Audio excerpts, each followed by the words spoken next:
भारत का एक राज्य पश्चिम बंगाल जो अपनी बौद्धिकता के लिए जाना जाता है, उसकी राजधानी कोलकाता। कोलकाता का एक मेडिकल कॉलेज, पूरा देश इस वक्त उस मेडिकल कॉलेज का नाम जान रहा है, वह सुर्खियों में है। अफसोस की बात यह है कि कोई सकारात्मक बात नहीं है, बहुत ही त्रासद और दुखद खबर वहां से आई है।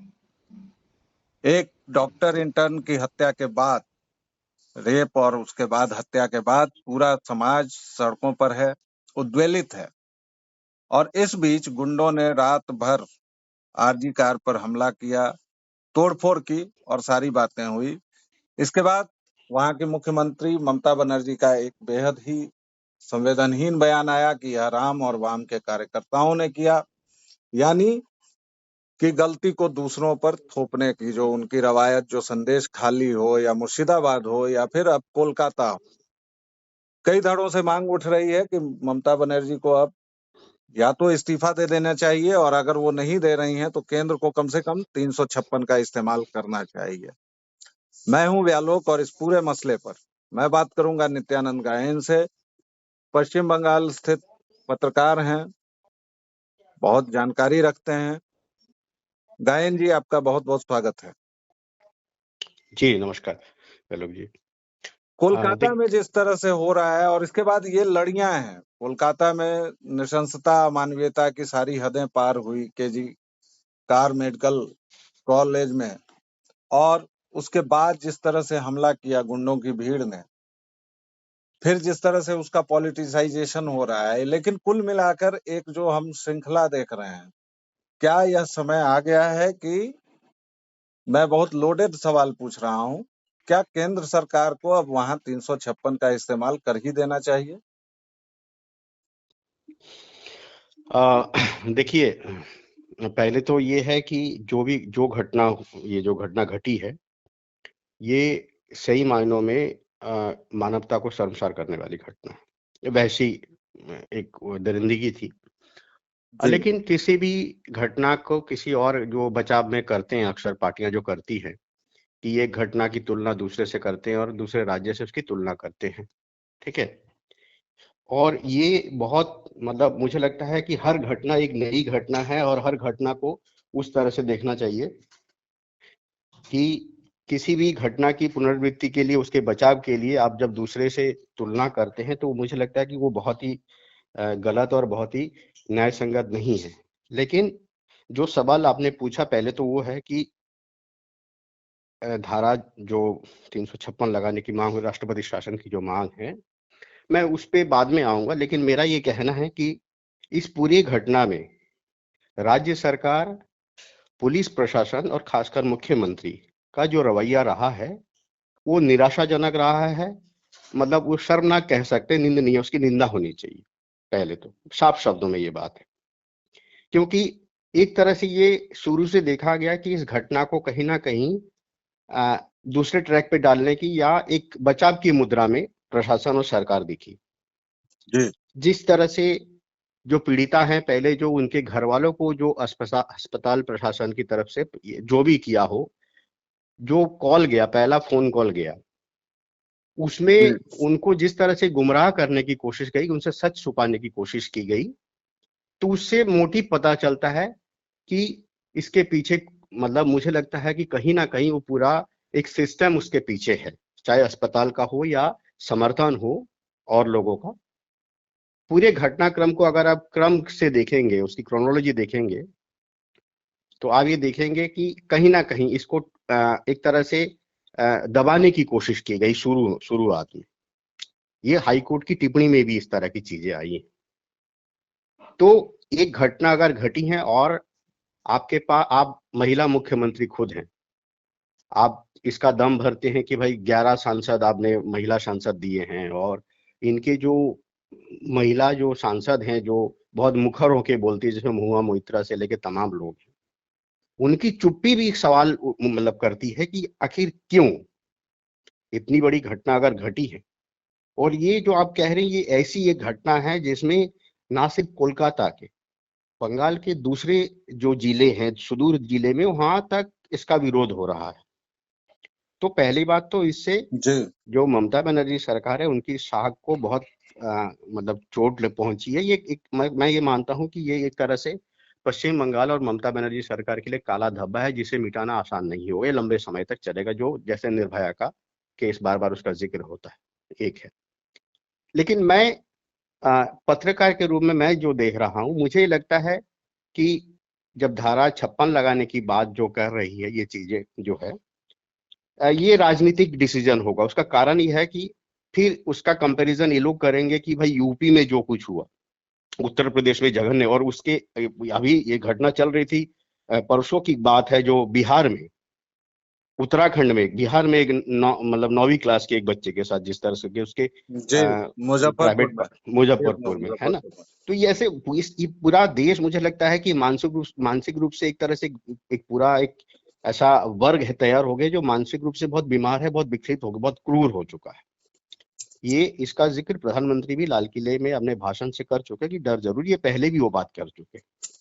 तो हमारी समस्या ये है इस देश की कि यहाँ महिलाओं पे, उनकी सुरक्षा पे बहुत बात होती है, उनकी पढ़ाई लिखाई पे, लेकिन समाज प्रैक्टिकल रूप से वैसा नहीं है, या वो उसके जहन में उस तरह की चीजें नहीं पहुंच रही है। तो ये किस तरह की एक बीमारी है, इसका हल कैसे होगा, ये तो कोई सामाजिक जो विश्लेषक होगा या कोई मनोवैज्ञानिक होगा वो बता पाएंगे, पहली बात। लेकिन कहीं ना कहीं समाज बीमार है।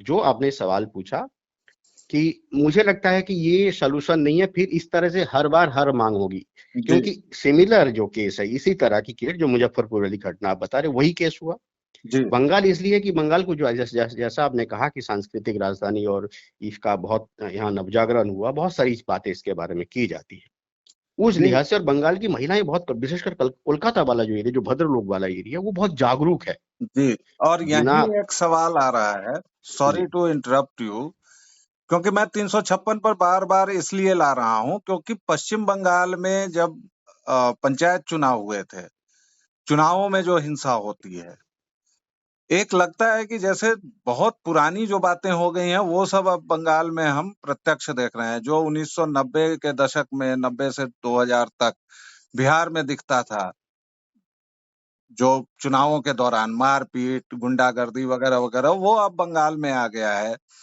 इसके अलावा संदेश खाली में जो हमने देखा, जो मुर्शिदाबाद में 356 लगाने की सबसे प्रमुख जो बुनियाद है, वो है कि लॉ एंड ऑर्डर।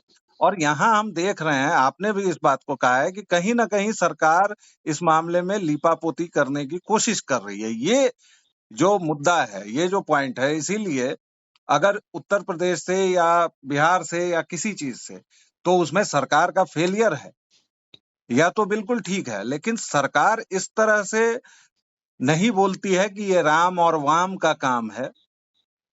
सरकार इस तरह से नहीं बोलती है। जब वह किसी विक्टिम के परिवार को फोन करती है तो वह छुपाने की कोशिश नहीं करती है।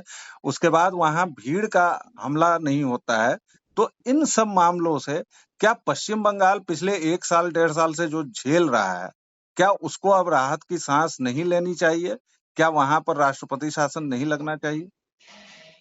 हाँ, देखिए, जो आपने सवाल किया वो सवाल मैं उसे पूरी तरह से ये मानता हूँ कि ये एक पॉलिटिकल सवाल है। पहली बात, इसका जी सॉल्यूशन बिल्कुल। ये तो राज्यपाल और केंद्र सरकार, है ना, ये उनको, जी उनके विवेक से तय होगा वो क्या तय करते, पहली बात। लेकिन मेरा ये मानना है व्यक्तिगत रूप से कि जैसा जी मैंने अभी शुरू में कहा कि राष्ट्रपति शासन लगाना, और जो खैर 1 डेढ़ साल से हो रहा है, ऐसे तमाम इनके इनके पास भी ये तर्क होगा, ऐसे तमाम राज्य हैं, विशेषकर उत्तर प्रदेश का लेके आएंगे और जगह लेके आएंगे, वहां पे भी लगातार ये हिंसाएं हो रही है। पॉलिटिकल हिंसा का इतिहास पश्चिम बंगाल में, यह बात सच है कि बहुत लंबा रहा है।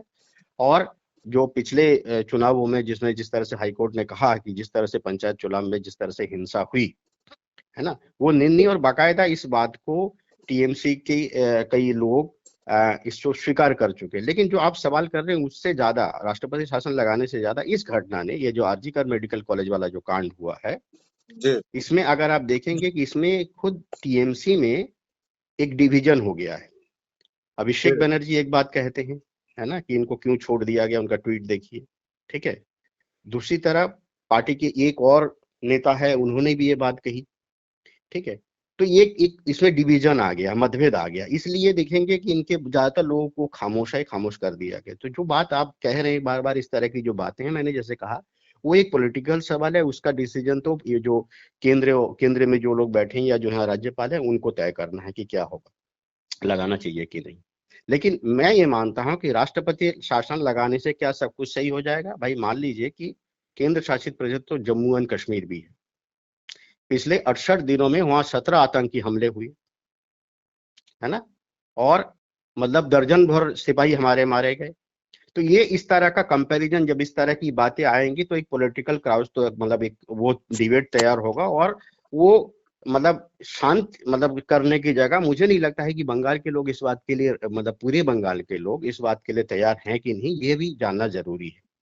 तो जी राष्ट्रपति शासन के लिए मुझे, क्योंकि उसका कारण है, देखिए चुनाव में अभी भी एक बहुत बड़ा वर्ग है, विशेषकर उसमें महिलाओं की है। इस घटना ने तो बेशक झकझोर दिया है, लेकिन अभी भी एक बहुत बड़ा वर्ग है जिसमें महिलाएं शामिल हैं। और एक और है जो जो लगता है बार बार कि माइनॉरिटी वाला जो मुसलमान है, उनका बहुत स्ट्रॉन्ग समर्थन है ममता बनर्जी को। ठीक है, तो उसका विरोध होगा। अगर लगाना नहीं लगाना, ये तो बार बार जो मैं कह रहा हूं कि केंद्र के विवेक पर, और राज्यपाल क्या तय करते वो तय करेंगे। लेकिन राष्ट्रपति शासन लगाना कहीं भी होगा, मुझे लगता है कि वो एक तुरंत उसका सलूशन नहीं है। इसका हाँ, एक स्वतंत्र जांच इसकी हो, और जो हाईकोर्ट ने जिस तरह की टिप्पणी की है उसमें अगर, और पुलिस प्रशासन विशेषकर जो कमिश्नर ने जिस तरह से कहा, जो आपने ये जो तोड़फोड़ की बात की है, तो उसमें भी भाई आखिर जो सबूत मिटाने के आरोप लग रहे हैं वो कौन लोग हैं? क्या वो जो एकदम से जो 100 या 40 लोग जिन्होंने तोड़फोड़ की है वो कौन लोग थे? क्या पुलिस उनको नहीं पहचानती थी? ये प्रश्न है, और इन प्रश्नों का जवाब मिलना बहुत जरूरी है। जी, और सब कुछ ऑन कैमरा है। और अगर बिल्कुल हम इसका निष्कर्ष निकालें तो आपने जो बातें कही उसमें बाइनरी नहीं बनानी चाहिए, किसी जगह से तुलना नहीं करनी चाहिए। और जो बिल्कुल। राष्ट्रपति शासन है वह हम्म, केंद्र का और राज्यपाल का प्रेरोगेटिव है। हम्म। हालांकि इस तरह के फैसलों से फिर एक राजनीतिक विमर्श खड़ा होने की संभावना हमेशा रहती हाँ, है, फिर हर कुल जगह जो मैं होने आपको, की सॉरी मैं आपको रोक हमेशा। रहा हूँ, क्योंकि जी फिर हर जगह फिर इस तरह की डिमांड होंगे, फिर जी। एक आंदोलन बन जाएगा। तो मुझे लगता है कि ये सलूशन नहीं है। और शायद बहुत साफ सरकार शब्द, और शायद सरकार इसलिए भी हिचक रही है। हाँ, और ये बहुत साफ शब्दों में, क्योंकि फिर देखिए जी बीजेपी के भी तमाम जो बीजेपी शासित राज्य है वहां पे भी इससे जघन्य अपराध होते हैं। बहुत जी सारी बिल्कुल। चीजें आती, वो हो सकता है कि नेशनल लेवल तक नहीं आते, है ना, या मीडिया जी को जिस तरह से बीजेपी मैनेज करती है। लेकिन कुल मिला के जो घटना हुई है तमाम चीजों से परे, ये बहुत निंदनीय, बहुत शर्मनाक घटना है। और इसमें किसी तरह से मुझे लगता है एक तरह से टीएमसी फंस चुकी है। अभी देखिए 26 में यहाँ चुनाव होना है, तो जी मुझे लगता है कि इतने समय के लिए राष्ट्रपति शासन लगाने का भी कोई है नहीं, क्योंकि लेट द पीपल डिसाइड, है ना। तो मुझे जी लगता है कि ये एक चांस है। तो राष्ट्रपति शासन किसी तरह से, मतलब मैं व्यक्तिगत रूप से मुझे नहीं लगता है कि वो ठीक होगा, क्योंकि चुनाव होने ही वाले हैं। तो अब ये जो घटना घटी है, पता चल जाएगा कि जनता का समर्थन उनके साथ है या नहीं है ना। ये एक मैं इस तरह से मानता हूँ। जी और दूसरी बात जो आप जी कह रहे थे ना कि ये जो तमाम जो घटना घटी है, ये घटना इसलिए भी सवाल खड़ा करती है कि भाई गृह मंत्रालय मुख्यमंत्री के पास है, जी स्वास्थ्य मंत्रालय भी मुख्यमंत्री के पास है, इसलिए उनकी जवाबदेही जी। ज्यादा बनती है, इसलिए वो बच नहीं और सकती। तो ये इसीलिए उनको जनता तय इन करेंगे। सबकी जवाबदेही लेनी होगी। बहुत बहुत धन्यवाद नित्यानंद जी, आपने हमसे बात की। Thank you very much.